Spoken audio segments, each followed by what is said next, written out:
Estamos, hermanos, recordando las frases, 7 frases que el Señor Jesucristo mencionó, dijo antes de partir ante la presencia del Padre.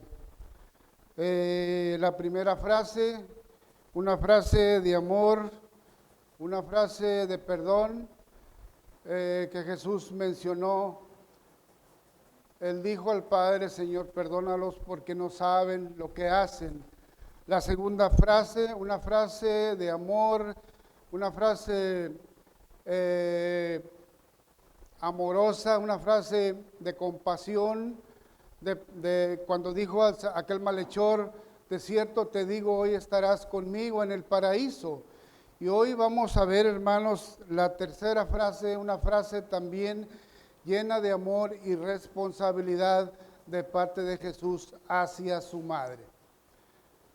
Él le dijo a su madre: mujer, he ahí tu hijo, y el discípulo amado le dijo: he ahí tu madre. Esa fue la tercera frase, es la frase que en estos momentos vamos a analizar, hermanos, que es lo que Jesús nos enseñó a través de esta frase.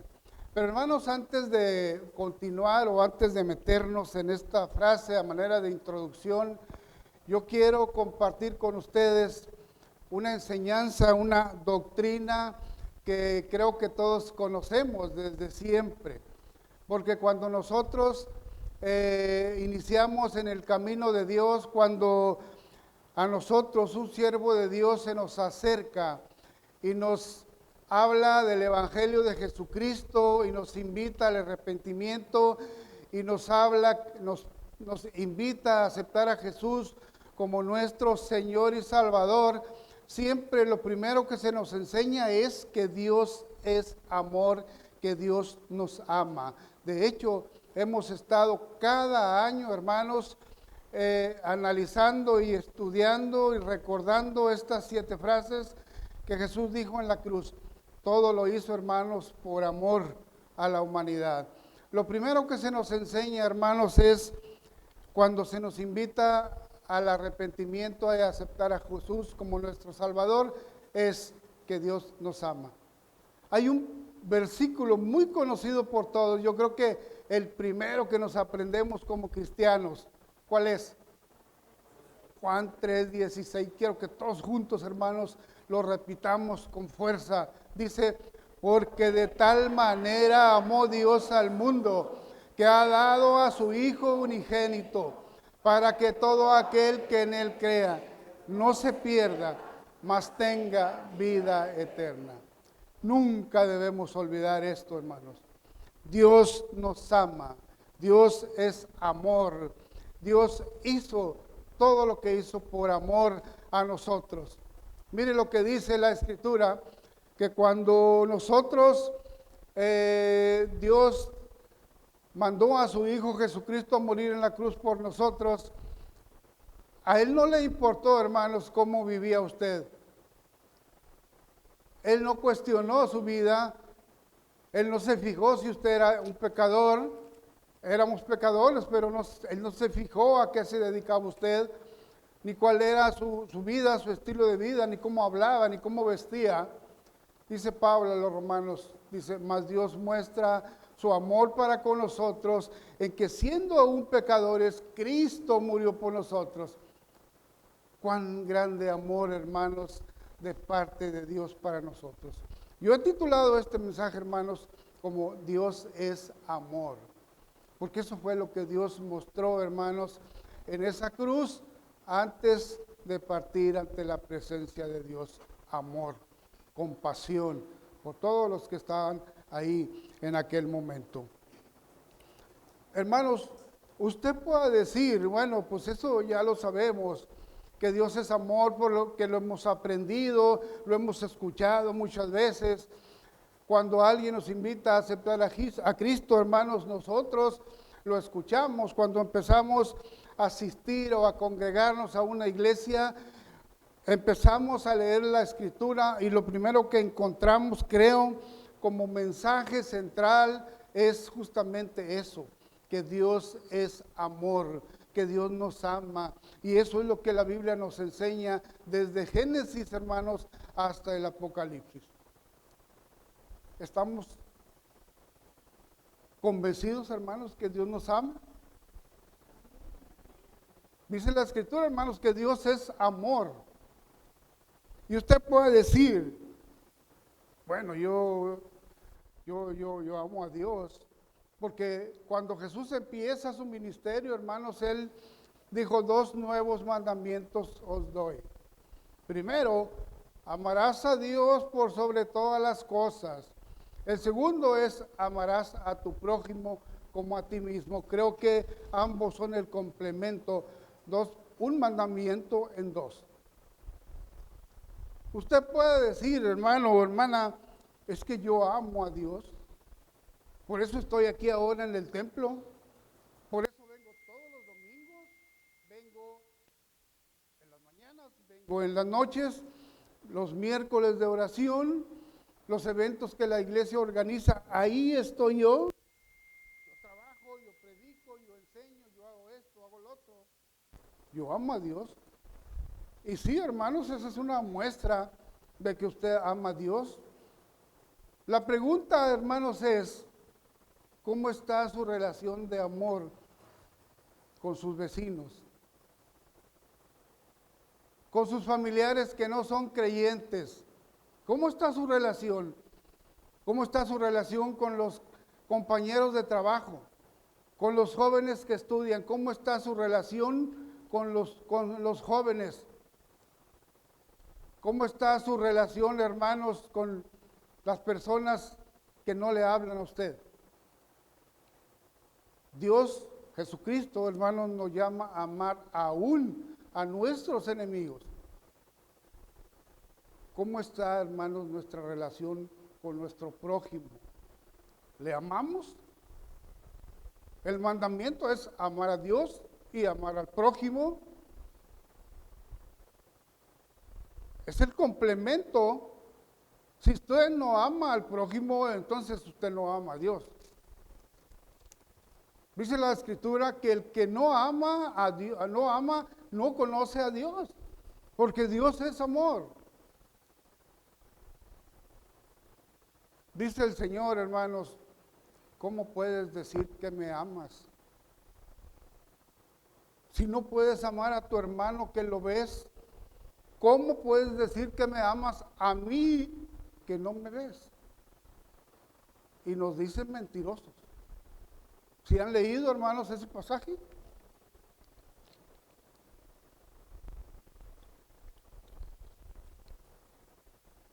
Usted no puede decir que usted ama a su prójimo.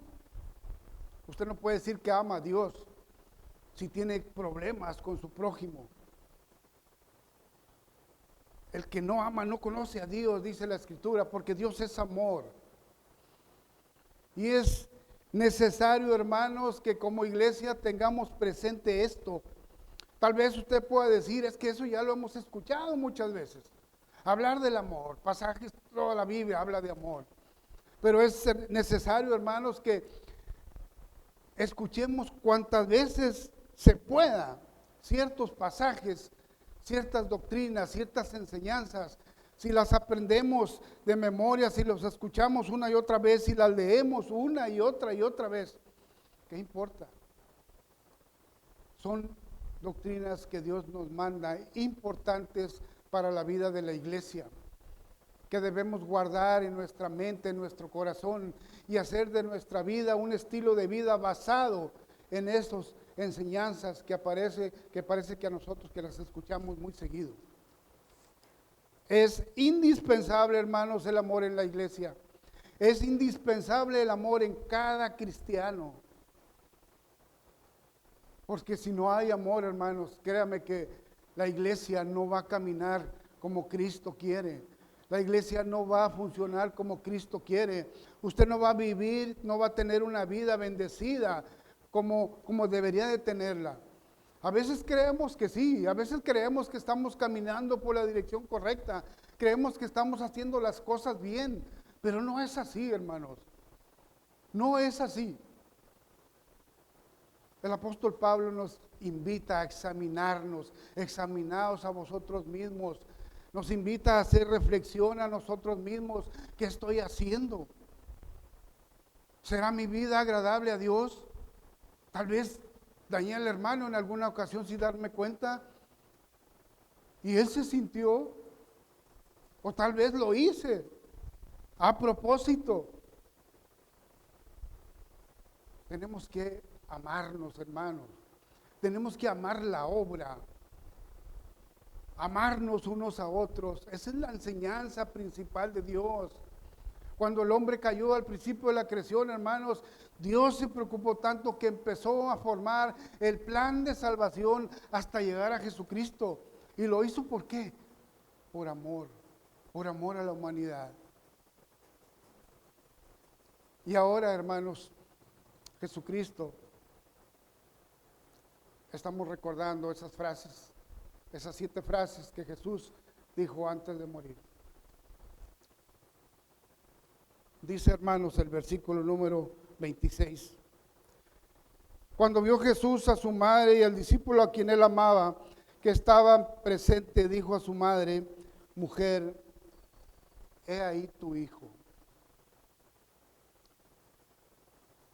Hermanos, cuando Jesús está colgado allá en aquella cruz, sufriendo, padeciendo el dolor que le ocasionaban aquellos clavos en sus manos, en sus pies, aquella corona que dañaba su cabeza y que propiciaba aquella sangre en su rostro, después de haber padecido todo el dolor de cargar esa pesada cruz y echarle latigazos y escupirle su cara y maltratarlo. Imagínense, hermanos, sí podemos imaginarnos todo lo que estaba padeciendo Jesucristo en esa cruz. Él estaba cargando, él estaba recibiendo un castigo, él estaba sufriendo, hermanos, por algo que él no merecía. Él estaba recibiendo un castigo que ustedes y yo y toda la humanidad debimos de haberla recibido. Cristo lo hizo por amor. ¿Alguna vez, hermanos, nos hemos sentado en nuestra casa y hemos reflexionado así? ¿Cuánto hizo Jesucristo? ¿Cuánto hace Jesucristo ahora? ¿Cuánto sufrió Jesucristo en la cruz por mí, por mis pecados? ¿Y qué hago yo ahora? ¿Cómo correspondo a esa gracia? Yo soy producto de la gracia, ustedes son producto de la gracia de Dios por ese amor. ¿Y cómo correspondemos, hermanos, nosotros a la gracia de Dios, al amor de Dios? Dice el Salmo, hermanos, cuán bueno y cuán delicioso es estar los hermanos juntos y en armonía. No solamente Dios nos ama, sino Él quiere que nos amemos. Qué bonito, hermanos, que todos estemos unidos, que todos donde quiera que nos encontremos, nos hablemos, nos saludemos. Eso es lo que Dios quiere, ¿o no? Estamos aquí para hacer lo que Dios quiere, no para hacer lo que nosotros queremos. Y entonces, hermanos, Jesús, estando ahí sufriendo, padeciendo, colgado en aquella cruz, lejos, hermanos, de quejarse, lejos de pedir auxilio.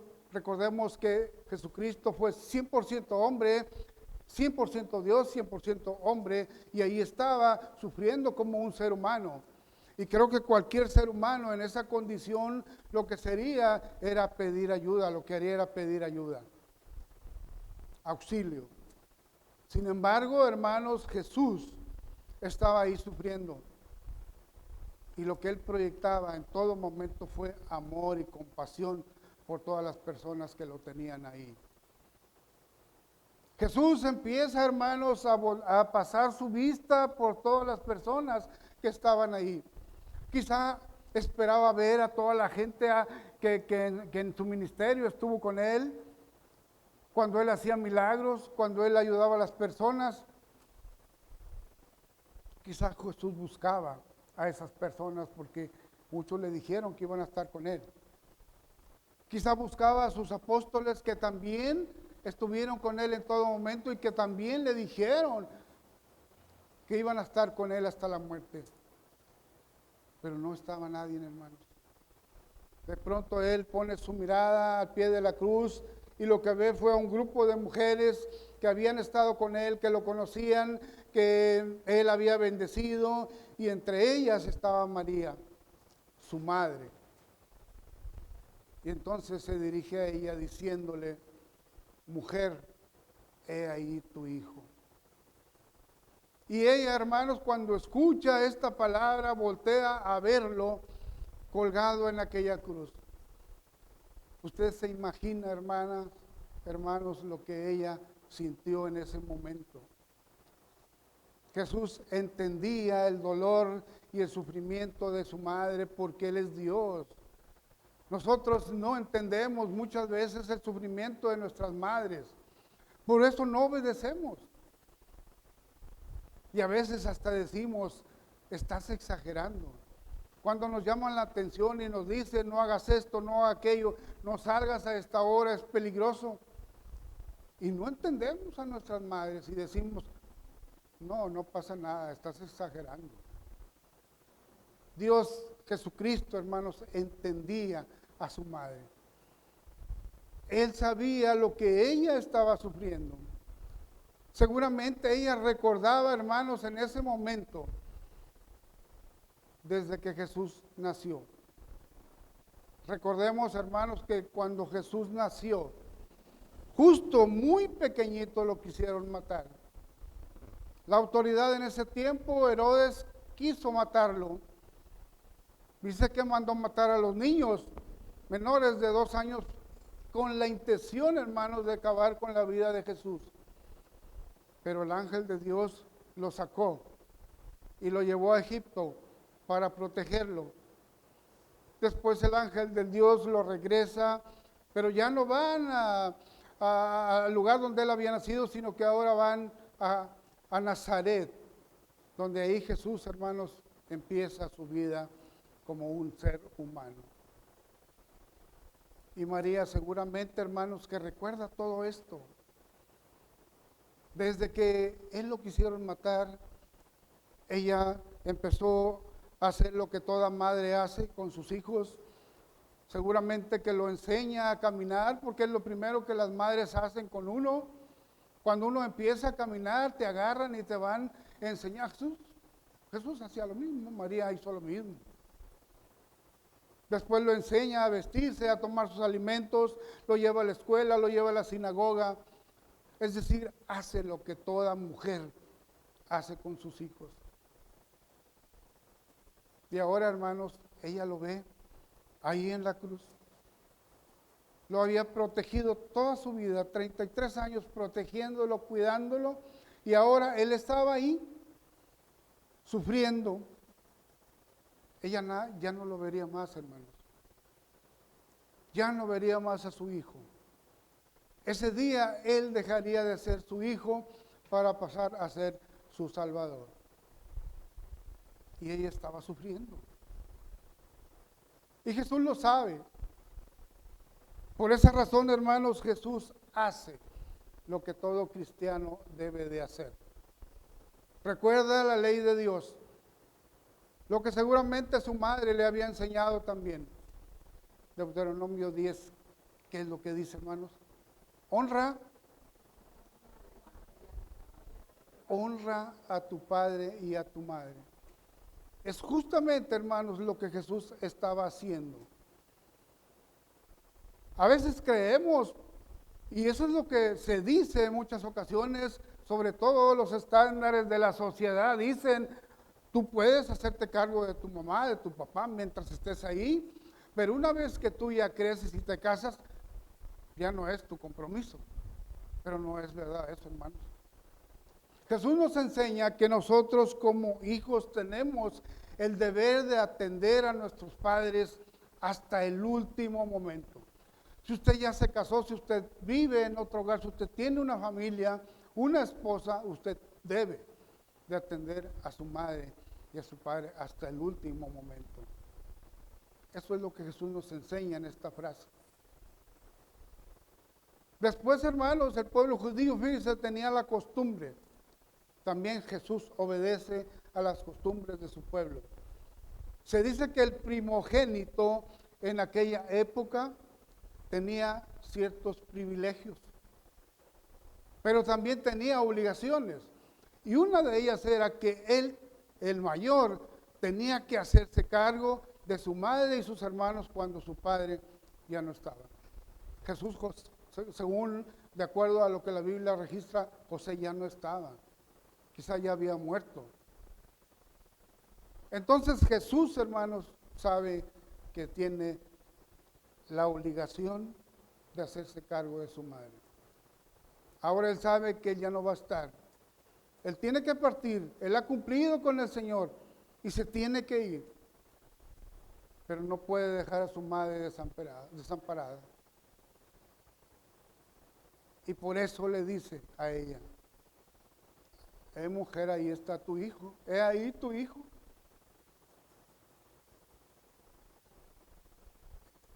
Como diciendo, yo ya no voy a estar, pero ahí está mi discípulo amado. Ese va a ser cargo de ti. Él va a hacer lo que yo quiero de ti a partir de que yo ya no esté. Y entonces Juan, el discípulo amado, hermanos, le dice a él: he ahí tu madre. Ese es el completo de la frase. Mujer, he ahí tu hijo, he ahí tu madre.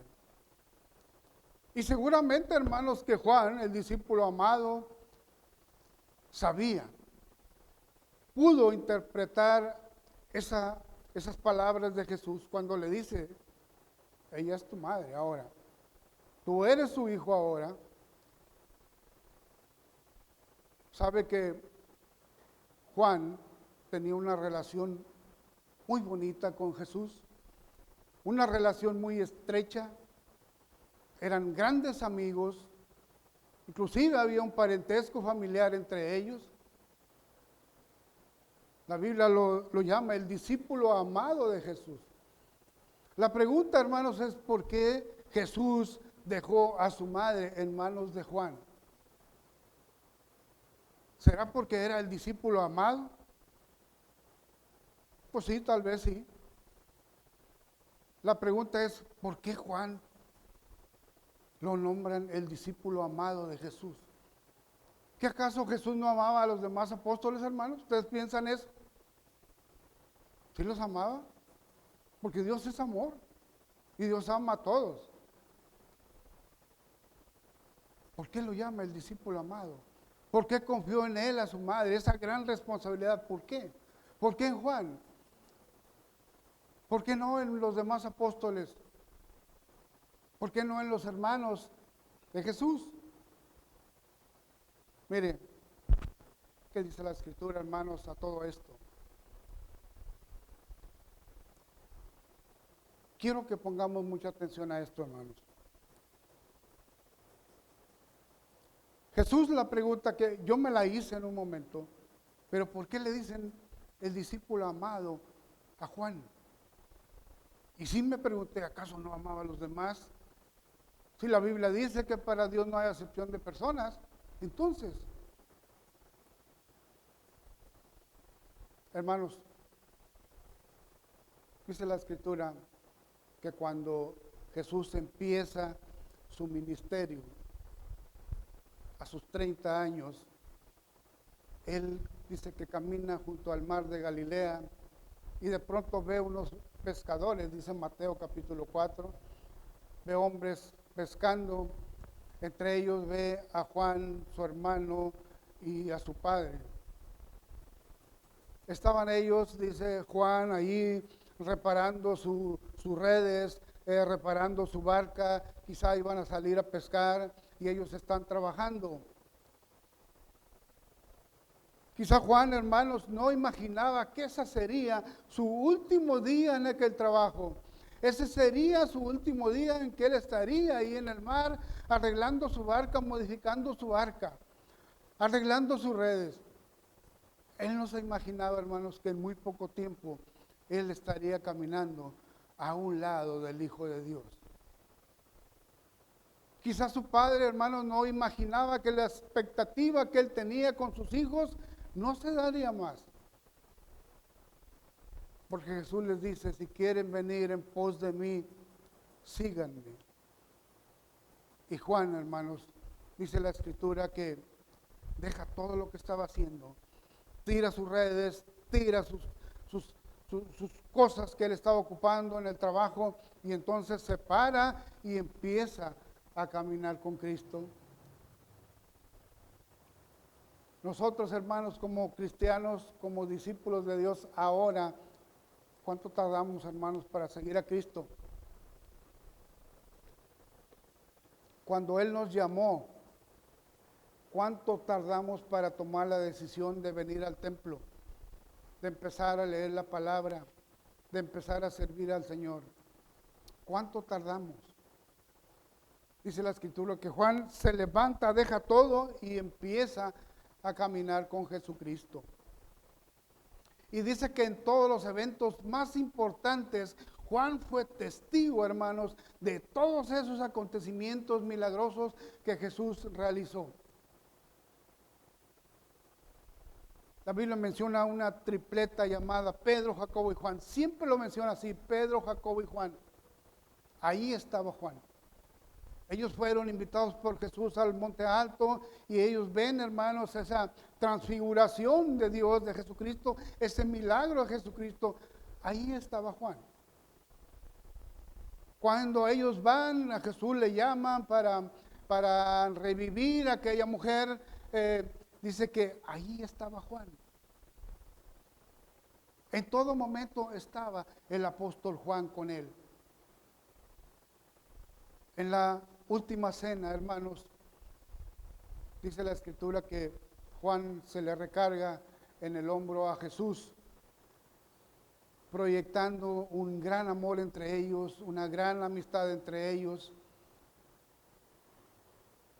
Y dice la Escritura que ahí justamente es a él quien Jesús le revela, hermanos, que él sería traicionado y que sería entregado por alguno de ellos dentro de no muy poco tiempo.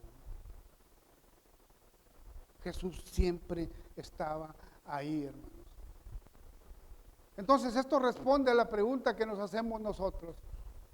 ¿Por qué era llamado Juan el discípulo amado? Decíamos hace unos momentos en la clase,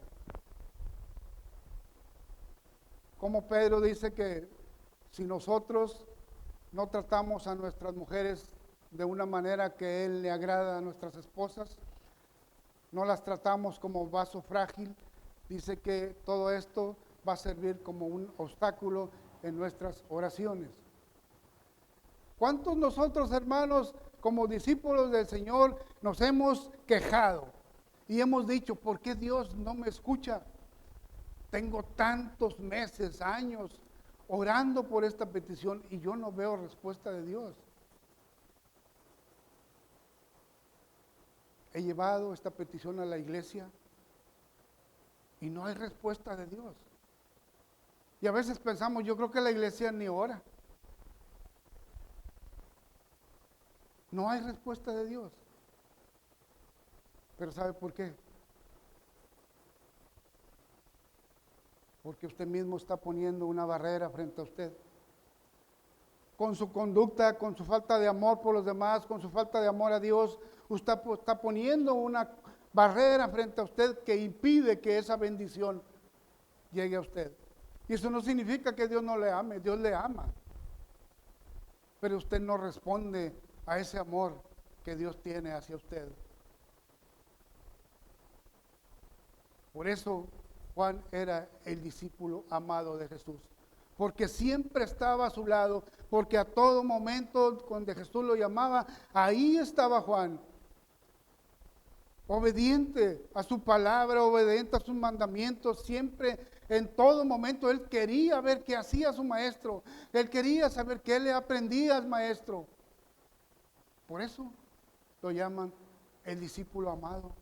Y por eso, hermanos, Jesús confía en Él, antes que a nada, en Él confía al ser tan querido como era su madre. Sabe, hermanos, que hemos aprendido en la Biblia que los apóstoles de Jesús, todos fueron asesinados de una manera cruel, de una manera sanguinaria, horrible. Unos fueron crucificados, otros fueron decapitados, pero todos murieron de una manera horrible. Y Juan no era la excepción, también estaba preparado cómo iba a morir Juan. Dice la Escritura, hermanos, que ya estaba no sé cómo llamarle, un baño, un caldero con aceite hirviendo donde iba a ser echado el cuerpo de Juan ahí. Pero Dios, hermanos, lo saca por amor y dice, no, yo tengo otras cosas para ti. ¿Cuántos de nosotros, hermanos, de verdad, cuántos de nosotros hemos pensado o nos hemos puesto a pensar? ¿Cuántas veces, hermanos, nosotros hemos estado en la condición de Juan? No nos damos cuenta. La otra ocasión mi pastor me compartía cómo cuando él va a su trabajo, se truena una llanta y dice, Dios me guardó. Quizá él pudo haber muerto, quizá yo pude haber muerto en una ocasión, pero el amor de Dios, hermanos, está ahí. Él tiene un propósito en la vida de nosotros. Él tenía un propósito en la vida de Juan. Dice la Escritura, hermanos, el versículo número 27, 27, dice, y desde aquella hora el discípulo la recibió en su casa. Juan se hizo cargo, hermanos, de la madre de Jesús, de María. Creo que hemos despejado por qué lo llamaban Juan, el discípulo amado, porque confió en ella. Decíamos como Juan es liberado de la muerte por Dios y él pasa, hermanos, sus últimos años en una isla que la Biblia le menciona como la isla de Patmos. Él ahí pasa su vejez, ahí hasta que María muere, él la cuida y él continúa su vida, hermanos, porque Dios tenía un propósito para él. Ahí él recibe revelación de Dios, una revelación tan importante, hermanos. Ahí Dios le revela el futuro a la humanidad. Ahí es donde, hermanos, en esa isla muere el discípulo amado, y ahí es en esa isla donde él escribe lo que Dios le reveló a todos nosotros para que él lo compartiera con nosotros. Ahí escribe el libro de las revelaciones que todos conocemos como el libro del Apocalipsis. Les pregunto, ¿cuántos libros escribió Juan?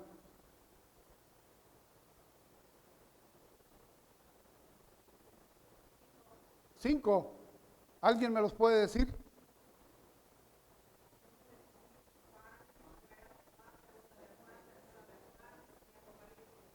Cinco libros.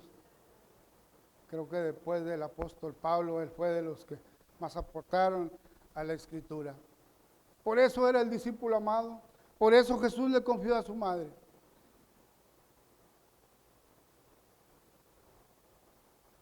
Qué bonito, hermano, sería que por esa razón nosotros algún día podamos ser llamados por Jesús los discípulos amados. Que siempre seamos bendecidos por Dios con lo que usted quiera.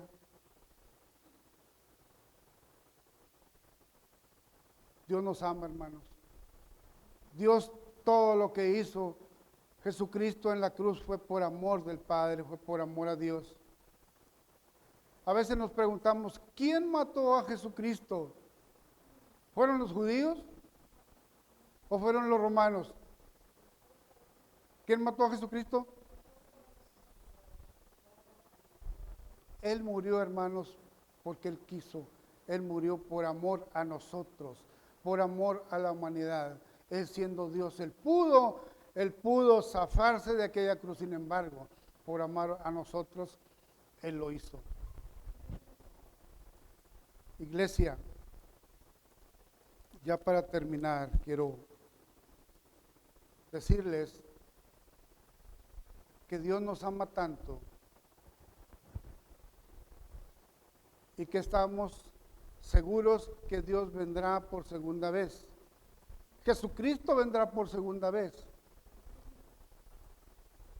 Pero mientras eso pasa, hermanos, todos sabemos que vamos a ser llamados ante la presencia de Dios. Todos. ¿Cuándo? No lo sabemos. Ni la hora, ni el día, ni la fecha, no sabemos. Pero sí sabemos que vamos a ser llamados ante su presencia. Sabemos que el rapto de la iglesia se va a dar. ¿Cuándo? No lo sabemos.